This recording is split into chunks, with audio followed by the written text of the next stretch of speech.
Talking Films. This is a podcast by DokuFest. Tune in to discover more about documentary film and filmmakers. I'm Alexandra, your host. Welcome everyone to another episode of Talking Films. Today my guest is Birgitte Stærmose. Welcome. Thank you. Thank you. Would you like to introduce yourself in a couple of words? Well, I'm a Danish filmmaker. I'm based in Copenhagen. And I actually, primarily in my career, have worked with fiction film. So this film, which is part fiction, part documentary, is a little different from the rest of my work. I've also directed a lot of TV internationally, which is even more different.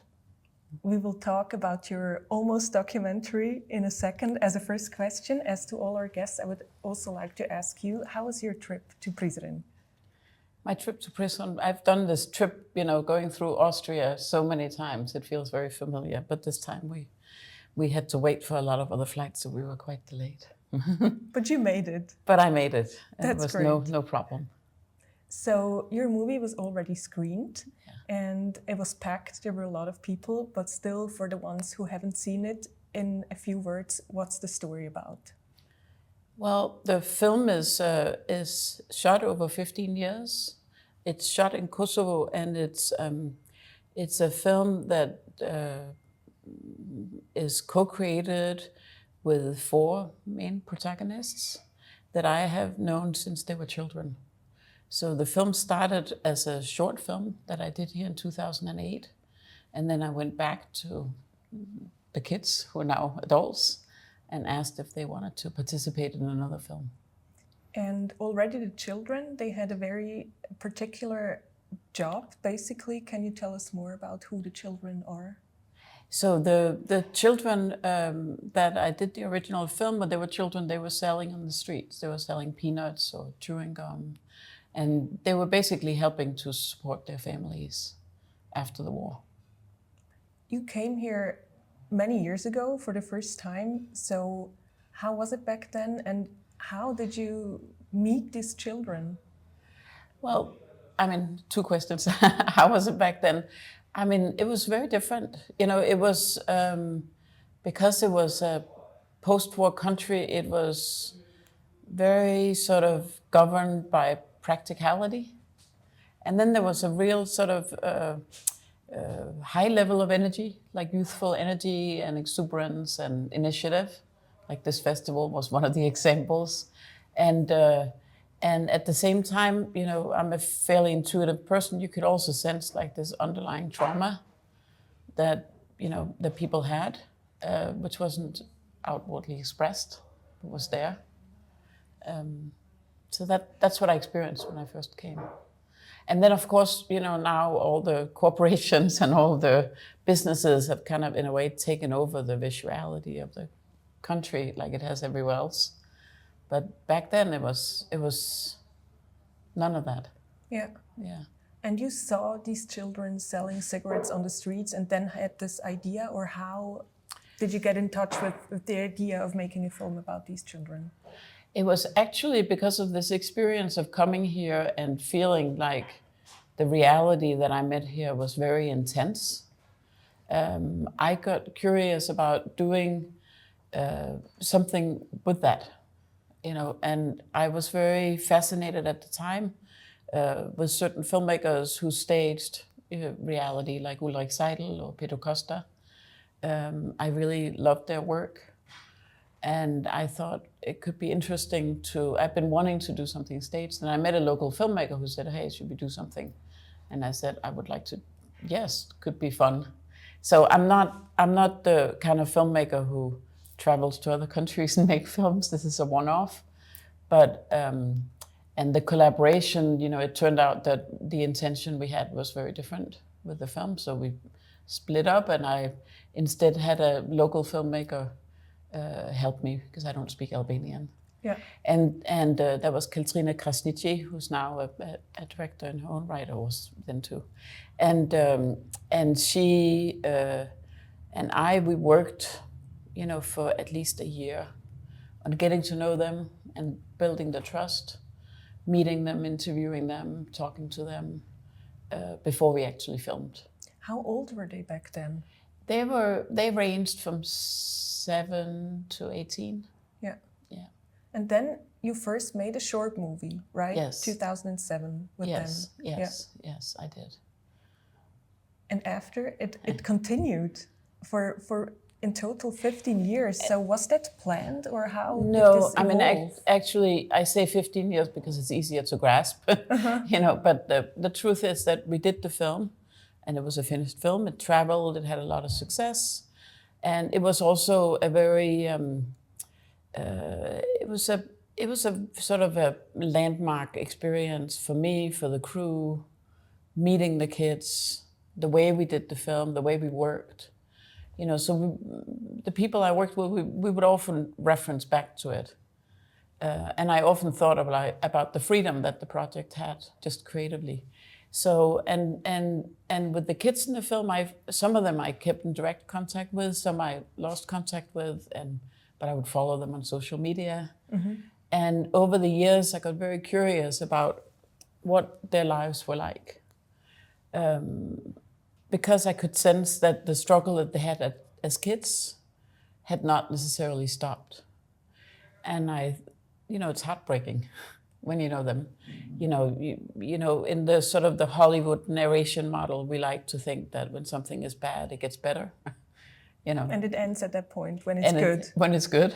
We like to tell stories that way. And maybe it's not fair always to tell stories that way. Because in a way it's blaming people for it not going better in their lives. So I thought there was an opportunity to actually look at what is the fate of somebody who's struggling like they were, with poverty and with like gaining a dignified life. So that made me curious, them and this idea, and the fact that it had been such a wonderful experience making the film creatively. So I got a little bit of funding to come back and actually sort of formally meet everybody again. And we showed the old film to them, talked about the experience. Now they were adults. So I wanted to know, how do they think about it? And also, were they at all interested in filming again? And they were, most of them. And then we started. And then from that point on, it was 5 years that we worked on the film. How was it to meet them again after so many years? Well, I had, like I said, some of them I had met, so it wasn't like, there wasn't like a big empty gap. And some of them, had kept in contact with some of the crew who live here. So it wasn't like a complete, one of them I had helped him with some issues. And, so it wasn't like there was this big gap. But of course, it was, heartbreaking to see that they were still struggling. You used a very particular method in your movie, a co-creation process. It's also mentioned, like you as a director, but immediately after, like your co-creators. Yeah. So it was not only your protagonists. How did that process look like with them? Yeah, so when I came back, the short film had a very specific form because it was with children. It was my form, I wrote the script, But with the short film, we did have this process where we interviewed them, and everything that they say in the film is written based on these interviews. So long audio interviews that were transcribed and then written into monologues. And someone translated them, I guess. Yes. For you. Yeah. Yes. Uh-huh. And so a long process and long interviews, and then so I wanted to use some of that same method, but I also felt like if I put adults into this form that the old film had, it would feel wrong. Like I would sort of lose their agency. So that's one thought I had. The other thought was that I also felt an audience couldn't watch a feature-length film in that form. I thought it was too restrictive for them and for the audience. So I worked a lot on developing a new formal approach. But then I also, I did use the same approach with interviewing them, these long interviews. And this time I both did these formal interviews with the same questions for everybody, but I also, if they had a certain experience, in their life that was significant. We might do a long interview about that. So I had a lot of interview material that I did over a period of at least 3 years. You know, we would return, do some more. And then I would take these interviews and I would write. Well, actually, I would interview them. We would also go and visit. So when we did the short film, we never went into their private sphere. We only dealt with them sort of in their working life. So, but for this film, I thought I wanted to include their private sphere again, to give them more agency, or to not, you know, and to find this right balance. So we spent a while also visiting them, meeting their families, you know, things like that. So there was a lot of observation, talking. And then there's also, I think, maybe the most significant thing, which is less easy to describe, but for me, I think it's determines more, is the fact that, you know, there's a certain witnessing, them witnessing us, us witnessing what they have been through. And what I discovered when I came back to meet them was that what they had been through as children was not something they could talk to anybody about. You know, so they didn't talk about it in the family, and they didn't reveal it to their friends. You know, so it was in a way this fairly traumatic thing that happened when they were children that was not really out in the open. But they all knew that we knew, because we made a film about it. You know, so there was a certain intimacy in the relationship based on that. And also, you know, in a certain witnessing, like us witnessing and being accepting of what they had gone through, it not thinking it was shameful, you know, which is the reason not to talk about it. So I think I digressed. But so yeah, to get back to the co-creation process. So I had this visiting, right, you know, interviewing, and then I would take all this, you know, also still photography. I sometimes had a photographer with me, a cinematographer with me, and then I would go home and write actual fiction script based on all this material. And then I would come back and present them with the scenes that I had written for them. And we would discuss, you know, like for example, Spressum in the film, I mean, actually this happened very early in the process. He said, you know, my religion is very important to me now. And if I'm going to be in the film, you have to film me sing in the mosque. He sings to prayer. And I want my religion to be in the film because it means a lot to me, and I want other people to be inspired by it. So his whole story is a lot about his religion. You know, of course, you know, I've written it based on that, but the initial idea came from him. Yeah. Was there also, I don't know, were there discussions that someone, either you or the others, did not agree on, for example, a monologue you wrote, or someone brought up an idea and you thought like, oh, I don't want to have this in the movie? Or was it always smooth? I mean, I think it was, because of the time, there was no, I don't feel like there was conflict, but there was always a feeling it out. Yeah, more negotiating maybe. Yeah, but more sort of over time, like, you know, like somebody might say one day, you know, I don't want you filming in my home. And I would be like, okay. So when I would write for something else, or we knew that we had to find a location, or, you know, Gisem said, I don't want my family in the film, you know, but his wife and baby could be in the film, but he didn't want his father in the film, and a lot of his stories about his father. So we had an actor play his father. So there were things like that were, you know, it wasn't like you and I sitting and having like a hard discussion, but it was like slow negotiations, you could call it. And on the day there could be, I mean, I remember Shiva once said to me, with a monologue, she said, I didn't use that word. You know, she remembered what she had said in the interview. So I also, when I wrote, I tried to stay often quite close to what they had said. So, and they knew that they had said it. So in a way, you know, yeah. Yeah, I have two questions for the monologues. The first, when I watched it, it was so It was so brutally honest because people are looking you straight into the face and talking to you, and you feel like you cannot hide from them. Yeah. What was your idea behind this That element? was my idea. Okay. You know, I had an experience where when I first met the kids, you know, many years ago, and I would come home and it was, you know, it was very difficult to sort of meet them and have to think about what their life was like. You know, and making a film, you have to think about it in all the details that what it actually means. What it actually means in the details, you know, like they would tell me, you know, I don't really eat with my family. I thought, you know, I had kids myself. I thought, how? So it was very, you know, so when I came home, I wanted to talk to people about what I had experienced, to sort of process it myself. And I found that people would sort of, in a way, stop me from going into too much detail. And the way they would stop me was they would say, oh, that's really terrible. I feel really bad. What a pity for them.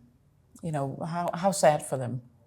And then they would move on to talk about what we're going to have for dinner, or, you know, some mundane thing that was easier to talk about. And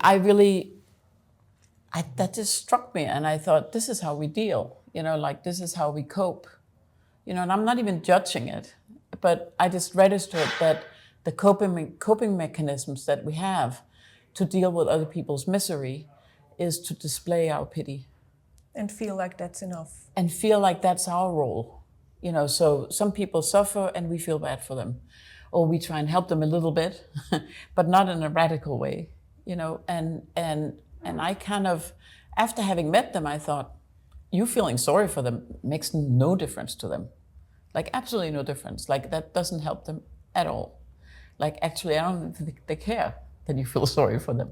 So you're actually not doing anything that in any way has any impact on their life in any positive way.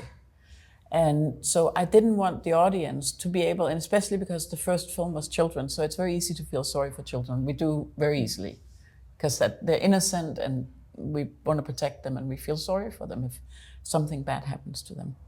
So I didn't want the audience to be able to sort of, you could say, escape into that.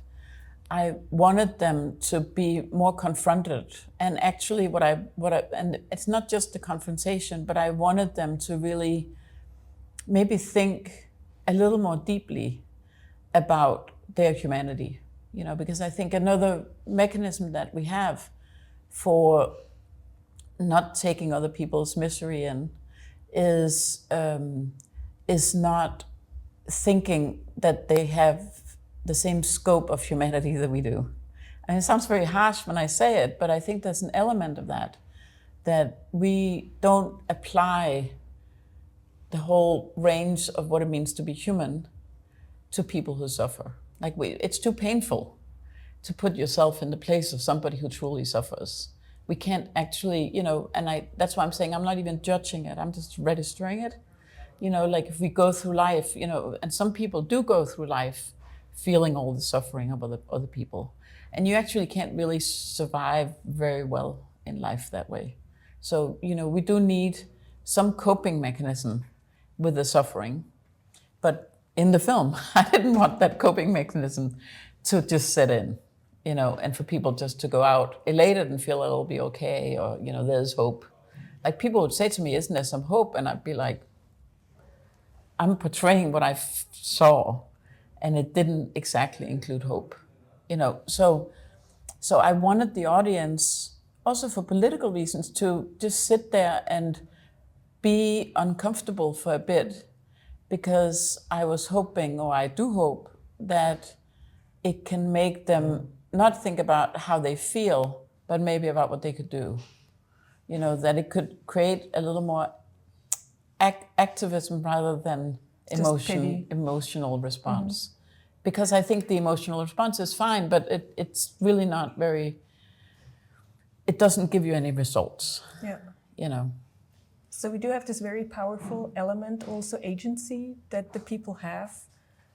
On the other hand, I ask myself, because they're not speaking in their very own words, it's a monologue, it's staged or and created.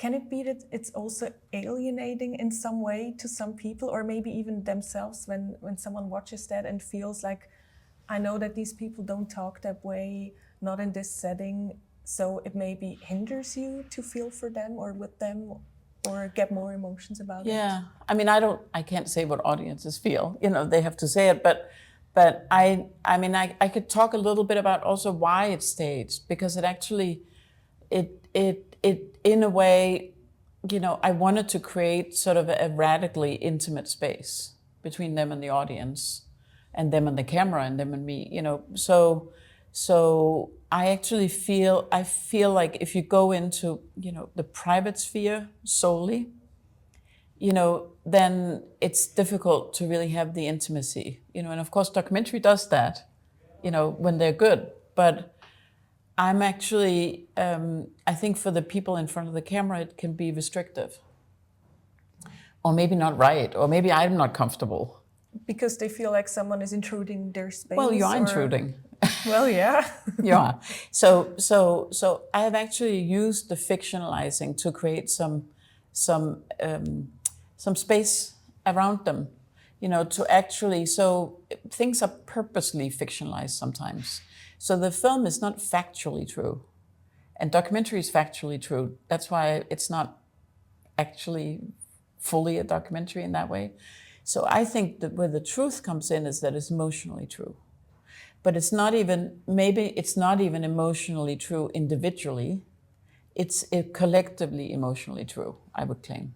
So I think it's completely truthful in terms of the collective emotionality, but it's fictionalized and not factual. Like they have jobs in the film that they don't have in reality. They work in workplaces that we have staged. They are performers, they are actors in the film. That's always the role that they have had, both when they were kids and in this film. They are actors. They are performing scenes that are fiction scenes. But of course, we all know, they know and I know, everybody knows that it's based on truth. It's based on their stories, but it's purposely fictionalized to give some freedom in what you're telling, because the individual fact is actually not what's important. Yeah. It's the collective truth that's important for me. It's very interesting to hear that now, maybe as another critical point, because I'm a journalist. Yeah. So authenticity is a big word, or fact is a big thing for us. And I know kids selling cigarettes and peanuts in the streets in Prishtina, and over years I also saw a couple of them growing up, literally, because when you come back, they're still there. Yeah. So they are there. It's real. Yeah. And in the movie, I thought that we are seeing real scenes, and only after I started to read, and now I talk to you, and I find out also the scenes where I thought kids were actually selling peanuts and cigarettes, they're also staged. So I'm feeling a bit conflicted with this authenticity thing. But now that I hear you talk about the emotional truth, I think I never really thought about it that way, that you can actually maybe get more authenticity with more staged materials. I mean, I think what you can do, in a way, it takes a reality, which if you put up the camera and just film what goes on, it's one-to-one, you'll see what goes on, and because this is more staged and controlled in a way, it aims to elevate the reality, to actually make it a little sharper. So it's not that it wants to tell something else than what's real. Everything is based on things that actually could happen, So when Besnik sells in the film as an adult, he does it exactly the way he does it normally every other evening, but it is controlled so that we can also show maybe the emotional impact on him by doing it. We have a monologue afterwards where he talks about his father, which he doesn't do when he sells normally. So this elevated, where you actually, in a way, especially with the old film, but also with the new, so because they address the camera, it has a form where they are allowed to express things that otherwise would be hidden. So there's a scene where Shiva here sits with her mother, and first she says, my mother is everything to me. She puts her head against her. And then she says to the camera, with her mother there, I don't tell my mother everything, because it's too painful, which is true. But of course, she would never sit in her own life and say say out in the room, I don't tell my mother. It's not a factual situation, but it's true, emotionally true. It was still her mother in that scene, It is her mother, yeah. So, I don't know, I wonder, was there the danger that some family issues were brought up in a way that people didn't want to? Yeah, of course, with things like that, we talked about doing it, and do we want to do it, and do we not want it, And there was one scene, which I don't want to say what it is, because they said, we don't want to do that, so I don't want to describe it also. But, there was a scene that I had written that had some elements in there that I felt were true from what I've been told. And they said, look, I don't want it in there because that wouldn't be right. I don't want to show it. So we took it out. And you respected? Yeah. I never did anything that, there was always like a negotiation space as we went along, always. I had no interest in that, but we would talk about things sometimes, Like, for example, when Shiva said, I didn't use that word, I said, but it gives the monologue some poetry, could be.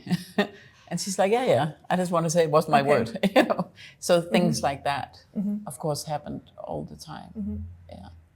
You said before that there was little hope, or you didn't want to create some hope that there actually wasn't, and the movie, I also found it very heavy, like to see over the years that they still struggle. There's economic misery, like poverty. Still, at the end of the movie here at DokuFest, the cast, or your co-creators and you were all on stage. I found that a very incredible moment somehow, to just see that they're still standing, like they're there. Yeah. Someone sees them literally in front of them, and they're not just some movie characters from somewhere that maybe don't even are real, but they're there and look into your face. So how was that moment for you? I think it's fantastic to show the film with them because of that.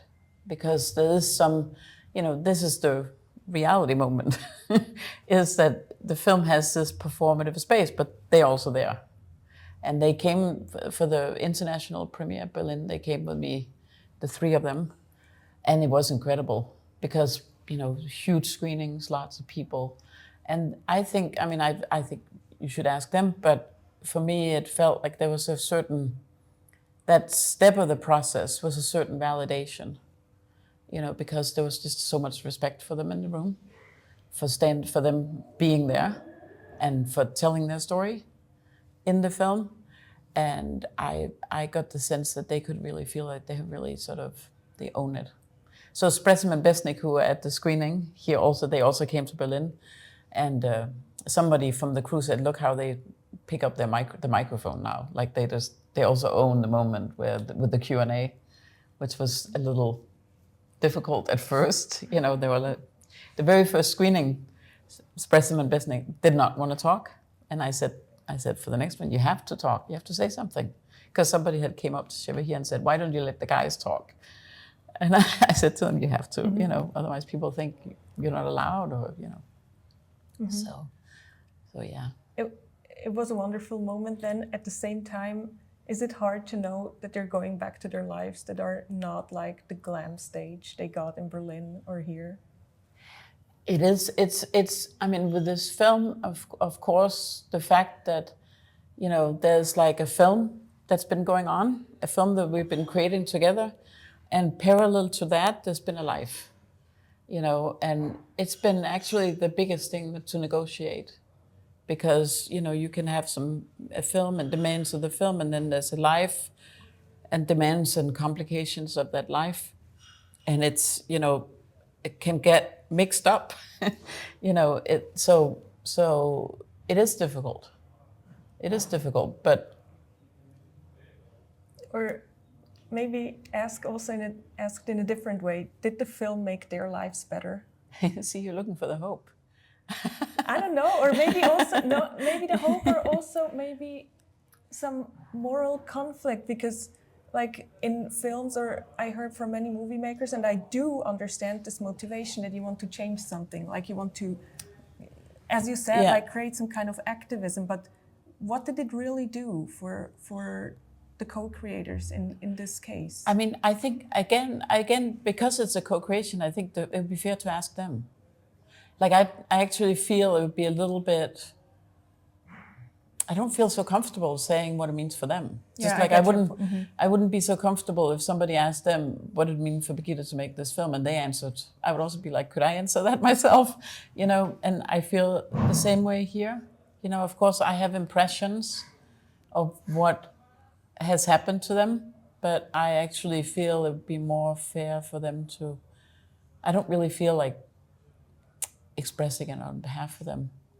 I mean, I do think as a person, you know, I think shame is such a difficult thing in people's lives. You know, I think shame is like the most devastating thing you can have, right? Shame is just so devastating emotionally and psychologically, and it can ruin so many things. And I think the fact that, you know, the film explores their lives without shaming it, obviously, you know, I think there's an ownership that one can have afterwards because of that. You know, you can own something rather than feeling ashamed. You know, and I do feel like I felt like in Berlin or the other night that they have an ownership of their story that maybe they didn't have before. You know, but of course people can still shame them. You know, I mean, you can't, you know, somebody they probably will. I mean, we see here in Prishtina, just a couple of meters from here, kids are selling peanuts and they're being chased away. Like, yes, and people can still, you know, somebody could still come up to them and say, you know, did you do that? I mean, you know, how can, you know, I mean, to their parents or, you know, I mean, you can't, but I do think that the fact that, yeah, I've already said it, yeah.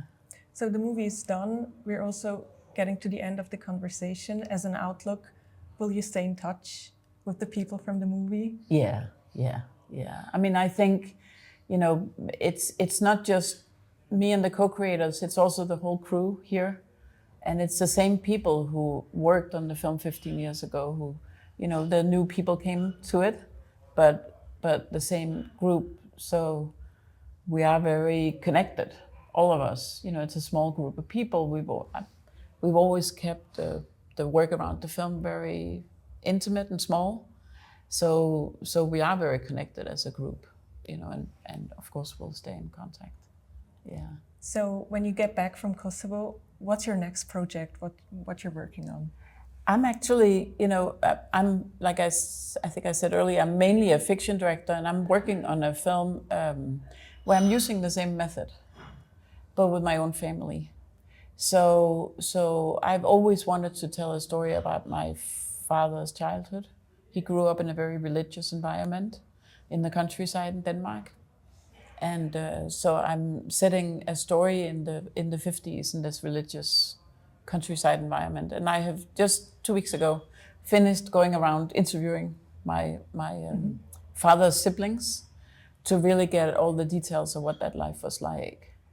And it was startling, actually. Yeah. So, and then I will write scenes based on what they told me. Yeah. So it's a similar, I'm using the method, but on my own family. Yeah. That's very interesting, and I hope I will get to see the movie someday. Yeah, I hope so too. Great. Yeah. Birgitte, thank you so much for this thank conversation. You. Thank you. It was so delightful. Yeah, thank you.